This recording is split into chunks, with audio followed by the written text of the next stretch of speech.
Welcome to the Susan Sly Project, where entrepreneurs rule, startups launch, and the side hustle becomes the main hustle. Ladies and gentlemen, your host, Susan Sly.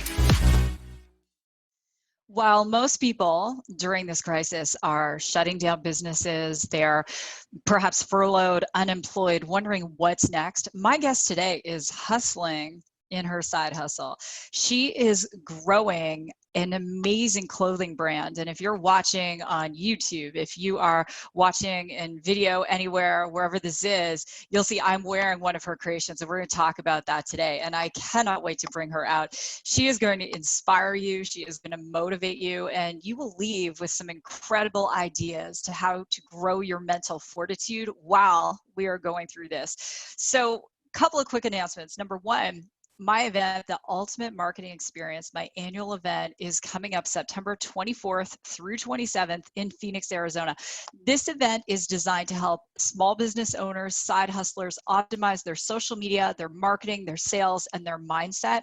We have incredible guest trainers who monetize on YouTube, on Instagram, on Facebook, on TikTok, and you are not going to want to miss it. We actually have a payment plan going on, and you can head over to susansly.com to claim a ticket today. This is an event that I'm not only excited to teach you and host, but also to attend myself. And if you go to susansly.com, you can, as I said, divide your ticket payment into 3 payments. We want to help you as a business owner, especially during these challenging times. I'm also doing free coaching on Fridays for side hustlers, and you can go to susansly.com, get on the list, and you can receive your free invitation. And I would love to help you and love to support you. So my guest today is the creator and designer of Jambersport, a unisex contemporary streetwear brand based out of Dallas, Texas. I do love Dallas. Her collection is made to motivate, and she hopes to inspire all who wear it to feel like they can pursue their own dreams, visions, and successes with style. Jambersport is made for everyone. It's a brand that represents motivation and resilience, like the Hummingbird. Against all impossibilities, the Hummingbird can fly when it shouldn't be able to. Since the inception of Jambersport, she has worked diligently on the intricate details of each garment. Amber is a graduate of the University of Texas at Arlington, and I know her designs are going worldwide. If you can see me, I am wearing one now. Amber, I have purchased luxury clothing. I have, you name it. I'm a huge fan of details. When I pulled this jacket out, and thank you, the first thing I said to my husband was, "Oh my gosh," like every seam, the fit, it's incredible. So I'm so excited you're here. Let's just jump right in. There is a crisis going on, and yet you're building a business. Why is that? First of all, Susan, I'm so thankful for the opportunity to be on your show. I'm super excited, inspired by you, and I'm just ready to dive in. In answer to your question with the crisis, I mean, there obviously is a crisis going on in the world with the coronavirus, but I mean, I'm a very spiritual person. So for us, in the spiritual side, we always go through this. We always have spiritual warfare that we have to fight, a enemy that we can't see. So therefore, for me, I just keep moving like nothing's even going on. Like you just can't stop because of a certain situation. You just got to keep going. You got to keep moving. You got to keep motivated. And for me, that motivation just comes from this is a vision that pulls me. So I don't have to be motivated, because whether I'm motivated or not, it's still going to pull me. I love what you said, that we're all challenged, and all the listeners of my show know I'm a believer, and we're used to this warfare. And I think anytime we have a calling, anytime we have a vision, we're going to be tested. The kind of fortitude you have with this business right now, not everyone has it. Where do you think it comes from? Oh, wow. It comes from my upbringing. I come from a family who my mom and dad, worked tirelessly to send me. I come from private school. They sent me there for 13 years, and they struggled. And I seen them struggle to do that. I seen them persevere through challenging times. So this challenge that we're facing right now is nothing new to me because that was already set my foundation growing up. So it just seeing them in their life and in their story and just them being a example for me, that's what's helping me to get through this time. How do you, when there's a potential for a lot of negativity, and I see it, I'm seeing some people literally have breakdowns. I'm seeing women I know who are normally quite strong, they're breaking down to the point where their heads are under the covers, they can't even function. How do you keep your mind so strong? I can do all things through Christ who strengthens me. That's something that's always one of my favorite scriptures. But I keep motivated through the people around me. I have a really small circle, but I'm grateful for that circle because I can plug into those people. And when I need a charge from them, I plug into them. There are people that are better than me, that are more successful than I am. And those people, I'm just grateful for the opportunity to plug into them. Everybody should have somebody that they can plug into to get that spark, to get that motivation. That's what it's all about for me. And I, I love that because I think if you look at any great success story, let's look at Sarah Blakely from the clothing world. So I had her husband, Jesse Itzler, on the show last year. And one of the things about Sarah and Spanx is she bootstrapped her company. She created all the prototypes herself, so she didn't do it as debt-based. She was working during the week selling, I believe, copiers. And then on weekends, she was doing fittings at Nordstrom and Neiman Marcus and just hustle, hustle, hustle. And one of the things for her was just tuning out all the noise and not being afraid to fail. How do you view failure? Failures are experiences. They're just a part of the story. I mean, there are no successful people that have not failed. I mean, Steve Jobs failed time and time again, and now we're both on Mac computers, Zooming each other. But it's just, you have to keep going. When the vision pulls you, you don't have to be motivated. And I stay motivated because I know there's better. I know that, one of my favorite scriptures, Habakkuk 2:2, write the vision down, make it clear so that he who reads it will run to it. And even if it tarries, wait for it. Sometimes things just don't happen. You have to wait for it, and you have to wait for you have to wait for it. It's a process. Nothing happens overnight. If it happens overnight, it's not going to last. Yeah, that's beautiful. Yeah. When when the vision pulls you, you don't need motivation. Motivation is like a sugar high, right? Where inspiration lasts a lifetime. And I think a lot of people look for motivation and they say things like, oh, I wish, Amber, I had your motivation. Or they say, Susan, I just wish you could be at my house 24/7, that I do what I need to do. So someone who's listening and they're saying, I've never had a vision that strong in my life. What would you say to them? How did you first discover your vision, and how did you know it was your calling? Wow, this vision birthed in me when I was a child. I just didn't know what it was. You have to go through the process. You have to turn the page to each chapter of your life. But for me, it was just, it came, it was clear as day. I didn't know how I was going to get there. What you see now with Jamber's clothing line now, there is a whole long story between the two. But it's something that it always pulled me. It says that, hey, it's something that I really wanted to do. And it came to me in a vision, and a dream. And it's kind of what you just said earlier. For me, that vision, and you can't see my vision. I can't see yours because God gave it to me, and God gave you yours. So if God gave it to you, he will see it through, but it's just not going to happen unless you take and keep making those steps towards it. And he will open doors, and he will just continue to open them when you think you can't go on, he will just continue to open those doors. And you just have to motivate. You just have to know that you are worth it, that there is so much more, and we're more than our job. We're more than our family. Like, we are women that are supposed to be successful women. And I hope people around them pull them up, because the people around me pull me up. And the people who didn't, they had to, as I grew, they weren't going with me. So I had to go in a different direction. One of my mentors says, we're either growing together or we're growing apart. Right. What, if you were giving advice to someone, imagine, she was a sister, a best friend who admires the tenacity you have and doesn't know where to start, what would you say to her?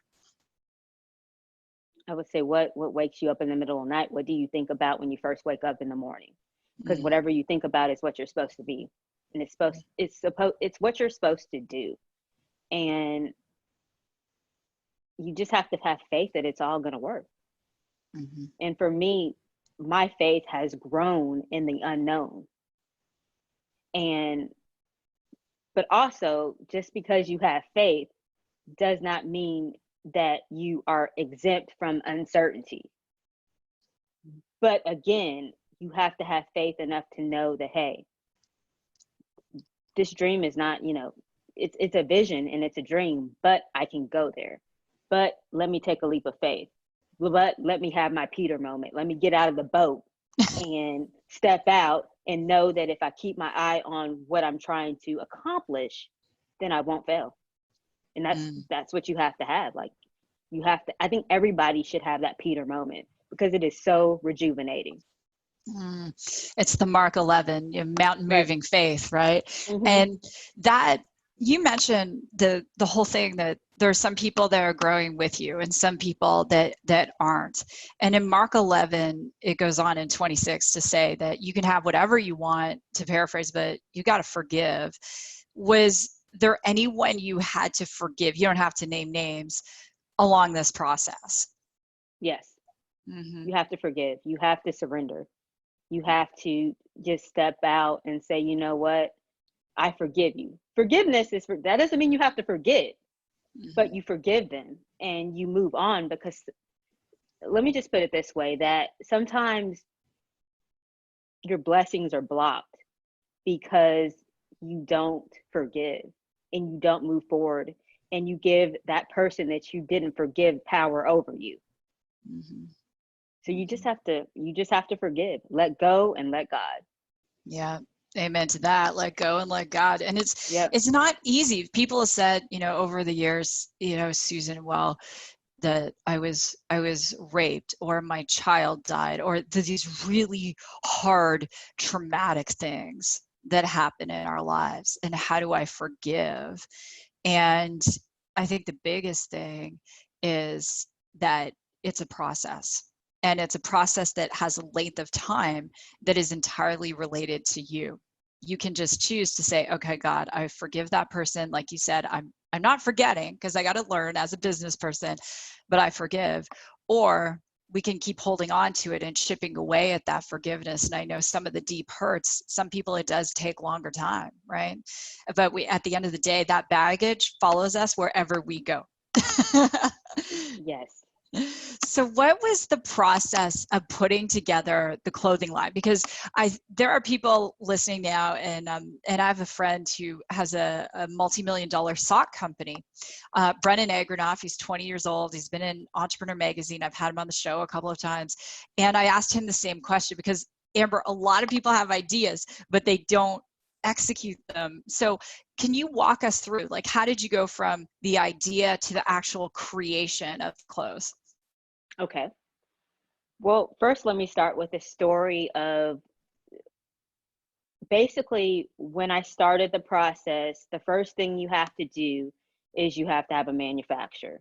No, you have to have a manufacturer. So for me, I live in Dallas. I flew out to LA because that is one of the garment capitals of the world, LA and New York. So I flew out there and I just drove around the garment district trying to find a manufacturer. I flew out there a couple of times, wasn't successful. I just kept going. I'm like, I got to do this. I got to be here. This is the first step. So I went out there, and long story short, I did find a manufacturer, and they did not produce the way that they said. Basically, it was a scam.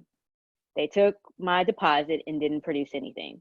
And at that point, most people would just give up. Look, because you spend money, a lot of money to do it, and I don't come from privilege. So getting to that point, it was heartbreaking, but again, like we just said, you have to forgive and know that God will take care of it all, because what you do to other people, it comes back around.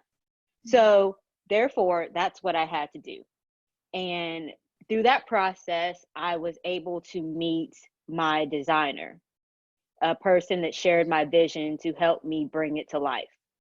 And once I met him, he was able to connect me with the correct manufacturers. And that was that process. But even though that, most of my stuff is manufactured overseas, I am having a US based manufacturer as well, but that's also a process. Overseas, you have the language barrier. So what you tell them, they might not do. So you literally have to write it all down, be very, very specific in the details of what you want, whether it's stitching, whether it's taping, whether it's the heat transfers. You have to be very, very specific. So that was that process. But the hardest part is finding the correct designer to help share your vision, and then also to find the correct manufacturer. And sometimes you have to go through the sampling process a lot to find the quality that you're looking for. Because anybody can sample something, but is it your vision? Where are you trying to get it into? Is it versus Walmart versus Neiman Marcus? So the quality of those two places are completely different. But it's just literally finding resources, going back through your phone. Well, this person might know this person might know this person, and finding someone to make that connection for you.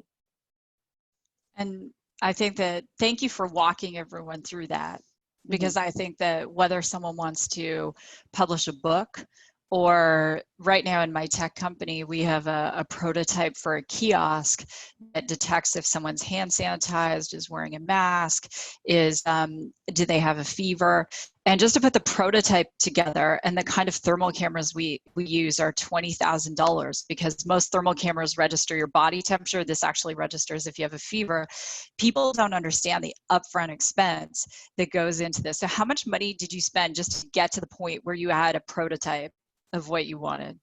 Oh, wow. I probably spent, between the sampling, between the designer, between the flights, easily around $60,000. Wow. And I love that you said that, because I want people, like, this show is about raw and real, right? Just gonna tell it like it is. So $60,000, and now in the middle of COVID, it's time to market this product, right? And we're going to talk about the future of fashion in just a minute. I want to talk about the Hummingbird, because I mentioned it in the intro, but I want to really get into the story of why you chose this for your first major collection. Wow. Yeah, the Hummingbird. That's basically, I've always been fascinated with birds. I love the hummingbird. I love how fast it flies. You go zoom. You can always hear it. It's always happy. And a friend of mine years ago said, "Do you know what the story behind the hummingbird is?" And I said, "No." So then I started to do my research, and I was just blown away by the research and the things that the hummingbird could do. And so basically, I picked the hummingbird to be the logo for Jamber because it represents overcoming odds, resilience, determination, faith, power, and so much more. And for me, I know y'all can't see the logo, but when I designed it, I wanted it to look forward, and the tail of it to be a lightning bolt that just represents we all go through storms.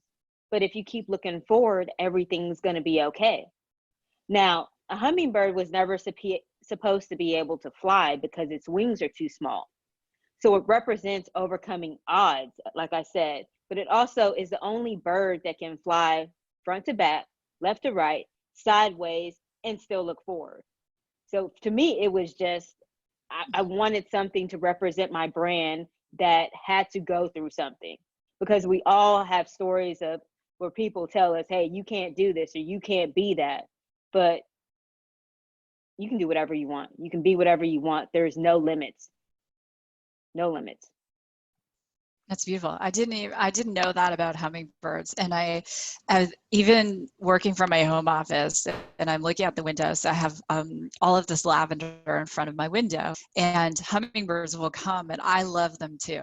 I love them. I love to just watch them just hover there, and it's amazing to me that their little wings, they just go so fast, and they like you said, I didn't know they, front to back, sideways, and they're still looking forward and for life, right? Let's talk about fashion and the future of fashion. So the day we're recording the show, Neiman Marcus files for Chapter 11. I know that they're one of your target avatars to get your line into. We don't know. COVID, people might be navigating this for the next couple of years. You have an amazing too, because you are willing to do whatever it takes and just and walk and step out of the boat, right? So fashion is changing and how we purchase fashion, wear it. If you could sort of predict where you think fashion is going to go in the next couple of years, I'd love to hear it. Wow. I think a lot of fashion and retail for me will go online. I think people will not go to the malls and stores as much.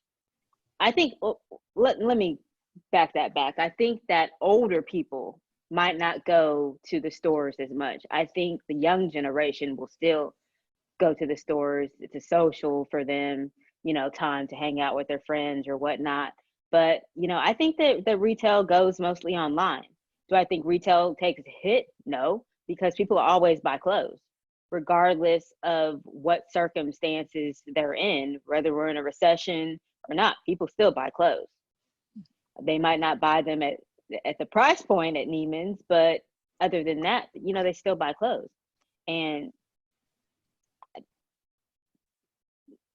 people are still going to buy clothes. That's how I see it. Retail, yeah, it's going to take a hit, but they're going to buy clothes. It's going to come back. Everything comes back. We're going to be stronger than ever. So, I'm excited. I'm excited about the future, the new normal.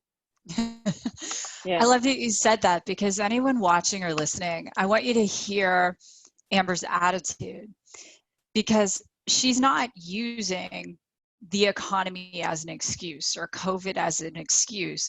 Everything is an opportunity. So I see this as the situation, but it's an opportunity to grow. It's an opportunity to adapt. It's an opportunity to figure out new ways of doing business and getting the message out, right? And that's the big key. So let's take a look into the future. So it's 5 years from now. Where is Jamber? What does the brand look like? It's all over the world. Jamber is all over the world. It's in every major retail store across the world. US, everywhere. And I just envision it going down. This is a little crazy, but I feel like going down Times Square. And I love to go to New York and Times Square and seeing Jamber billboards and the Hummingbird and people walking down the street in one of my jackets or pair of pants. But I don't just envision it, I see it. I've seen it since day one, since childhood. Like, I've seen it. Like, I see it as clear as day. But I just imagine it to be everywhere. Imagination is so strong. What, another one of my favorite quotes is by Albert Einstein, and he says, imagination is everything. It's a preview to life's upcoming attractions. So for me, I just see it everywhere. I see it in resorts. I see it, in the malls, on billboards, driving down the freeway, walking through Times Square, New York, driving down Sunset Avenue in Los Angeles. Like, I can see it everywhere. But that's just my vision. And I know it's going to be hard work, but I just see it. I see it 5 years from now, just a $1 billion company.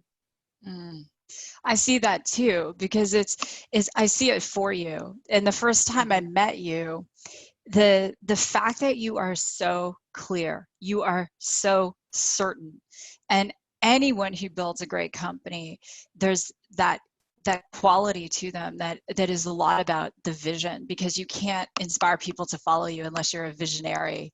In my role in my tech company, there's a person we do business with, and he calls me delusional in the very best way. And the first time I saw the technology and what the team was doing, I said, this is going to be a multi-billion-dollar company. And prior to that, they were like, we think it's going to be like, $100 million company. I'm like, no, I see it. It's a multi-billion-dollar company, and I see it, and I get it. And I think the vision is so key, because our imagination doesn't cost anything, and we have the choice to focus on imagining the worst outcome. And I'm sure you know people like that, and I know people like that too. They're like, oh, sky is falling or whatever. And we could use our same imagination to imagine the best outcome. I want to ask you a final couple of questions. Do you have books you recommend people read? Do you have podcasts or favorite movies? If someone's listening, like, I want a piece of that level of confidence and certainty, where would you say someone should start? Well, reading the Bible is always good. But The Richest Man Who Ever Lived is a book by Stephen Scott. My aunt actually recommended it to me a couple years ago. And when I read it, it changed my life. It really did, because it teaches you the principles of success. And one principle that King Solomon was wise. And it teaches you wisdom and discernment. And that's the one thing I've learned in this process is wisdom and discernment, because there are a lot of pitfalls that I could have avoided if I just would have operated out of wisdom, because I knew that I wasn't supposed to do it, but I wanted it so bad, I did it anyway. And the end result just was not good. But that's one of the most powerful books I've ever read. Podcasts, I like listening to other people's stories of success. Your story, I've listened to, and it's inspired me. Oprah's story, Steve Harvey's story. There's so many, Steve Jobs' story. There are so many people's stories that inspire you, because you can take a little bit out from them. And for me, like I said earlier, plugging in the people, like, I don't know those people, but I feel like I know them from reading their book. And when I need encouragement, I go and plug into them. I go plug into their podcast, or I go plug into a book that they've written. And that's how I draw inspiration. But I also, for me, it's hanging around people who inspire you, people that you can call and talk to on the phone and say, look, I'm having a bad day. And they listen, and they don't take and be defensive. They don't say, if you would have done this. They listen, and they let you speak, and they are that comforter for you. And they say, look, it's going to be okay. Keep pushing. I know it was a bad day, but tomorrow is a brand new day. It's a brand new slate, and you can just keep moving. And also, another thing I recommend is having a vision board. Write it down. Like, you have to write your dreams down. And I don't care if they're far-fetched and you don't think you can get them, or someone else comes in and says, that's not possible, write them down. Because if you can dream it, you can do it. But just write it down. I have stuff written all over my house.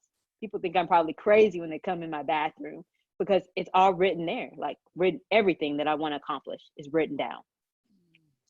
Amber, I love that, and thank you. And I remember Jim Rohn once said, if you want to be successful, read the New Testament every night.